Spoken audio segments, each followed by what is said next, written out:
నాంపల్లి మండల పరిధిలోని చిట్టెంపహడి గ్రామ పంచాయతీలో సంవత్సరాల తరబడి చెత్త బండిని వాడకపోవడం వలన నివాస గృహాల మధ్యన చెత్త చేరే డంపింగ్ యార్డును తలపిస్తుంది. నీటి సౌకర్యం అందక ప్రజలు ఇబ్బందులు ఎదుర్కొంటున్నారు.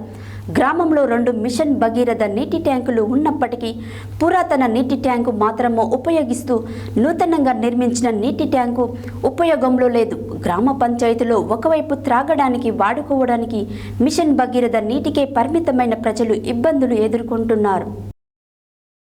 నాంపల్లి మండల పరిధిలోని చిట్టెంపాడు గ్రామ పంచాయతీలో సంవత్సరాల తరబడి చెత్తబండిని వాడకపోవడం వలన నివాస గృహాల మధ్యన చెత్త చేరి డంపింగ్ యార్డును తలపిస్తుంది.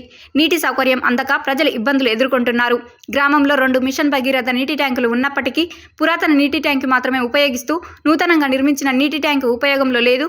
గ్రామ పంచాయతీలో ఒకవైపు త్రాగడానికి వాడుకోవడానికి మిషన్ భగీరథ నీటికే పరిమితమై ప్రజలు ఇబ్బందులు ఎదుర్కొంటున్నారు. అసలే వేసవి కాలం, గ్రామాలలో ప్రజలు త్రాగునీరు అందక ఇబ్బందులు ఎదుర్కొంటున్నారు. బోరు సౌకర్యం ఉన్నప్పటికీ అది వినియోగించడానికి గేట్ వాల్వ్ ఏర్పాటు చేయకపోవడం వలన ప్రజలకు ఇబ్బంది కలుగుతుంది. పంచాయతీ కార్యదర్శికి పలు విషయాలపైన అనేక మార్లు మొరపెట్టుకున్న పెడచెవిన పెట్టి ప్రజలను ఇబ్బందులకు గురి చేస్తున్నాడు.